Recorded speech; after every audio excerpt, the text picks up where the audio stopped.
Magandang gabi po, no? Higit sa ating dakilang Ama nasa langit, no? So mga kababayan, ay yung sasabihin ko sa inyo, maraming nagsasabi na ako maniwala lang daw sa Panginoon na Hesukristo ay maliligtas na, no? Kahit hindi daw gagawa, no? Hindi daw magpakabait, no? Dahil po daw ang kaligtasan daw po ay regalo, no? Regalo ng ating Panginoon, no? Sinasabi na nila, sabi nila gano'n, no? So hindi po totoo 'yun, no? Ang katotohanan po, wala naman po talaga tayong puros naman po talaga tayong may kasalanan. Pero ang katotohanan po, mayroon po tayong mayroon pong inano ang Ama na kailangan po nating magpakabuti, no, magpakabait na tao at lagi tayong dumadalangin sa ating dakilang Ama at sa kanyang anak, no? Hindi po totoo 'yun na maniwala ka lang sa Panginoong Mesiyas o Hesukristo ay ligtas ka na. Hindi po totoo 'yun, no? Kailangan mo rin talagang magsikap na manalangin sa ating dakilang Ama at sa kanyang anak, no?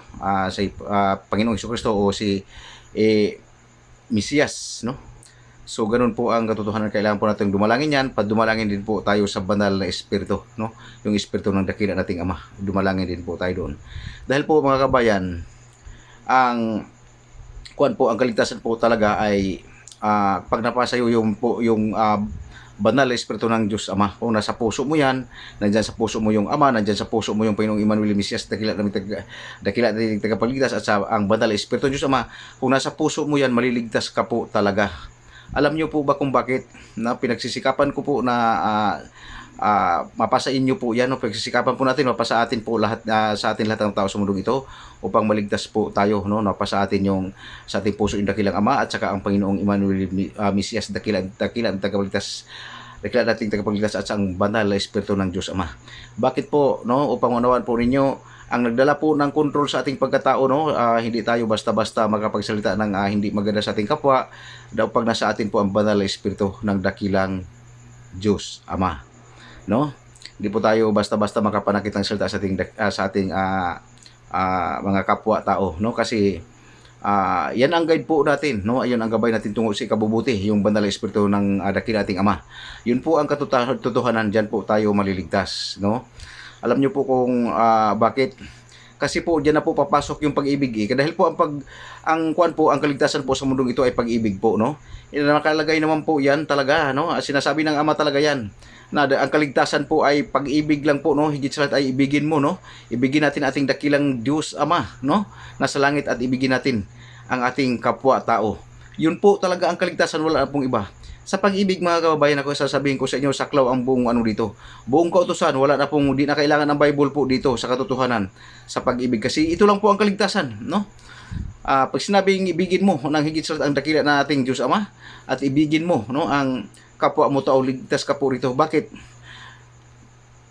So kung iniibig mo yung dakila nating Ama at saka yung kapwa nating tao, so ligtas po tayo, kasi ito lang po talaga kaligtasan. Sinabi ng Ama, sinabi po talaga ng Ama na ito lang po talaga ang kaligtasan, yung pag-ibig po. Dahil po ang di ka makagawa dito ng kasamaan kung nasa iyo ang pag-ibig, no? Kailangan nasa iyo ang banal na espiritu upang mayroon kang pag-ibig, no? Sa puso mo ang banal na espiritu. Ang pag-ibig kasi po ay saklaw ang buong kautusan nito po sa Bible.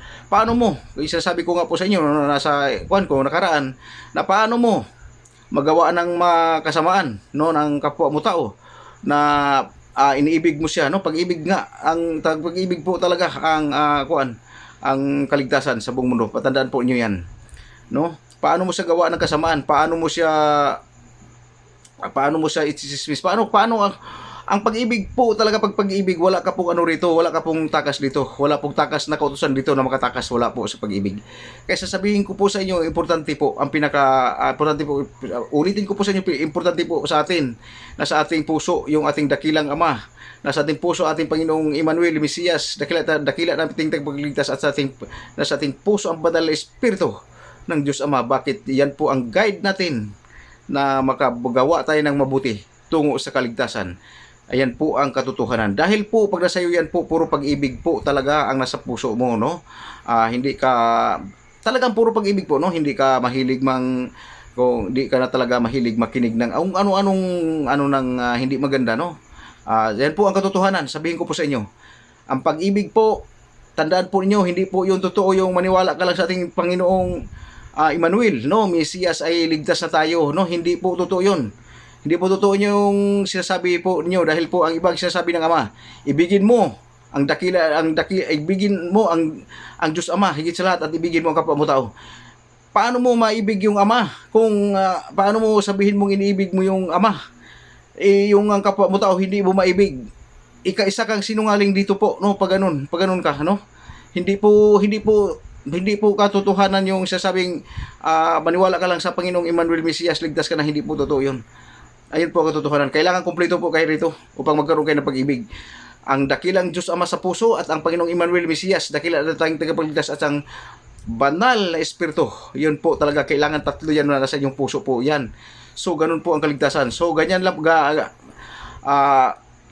hanggang dito lang po, no? Magandang gabi sa ating dakilang Diyos Ama at sa inyong lahat po mga kabayan upang maunawaan. Sana po maunawaan ninyo po ang sinasabi kong ito upang mapunta tayo po, maliligtas po tayong lahat kung maaari po.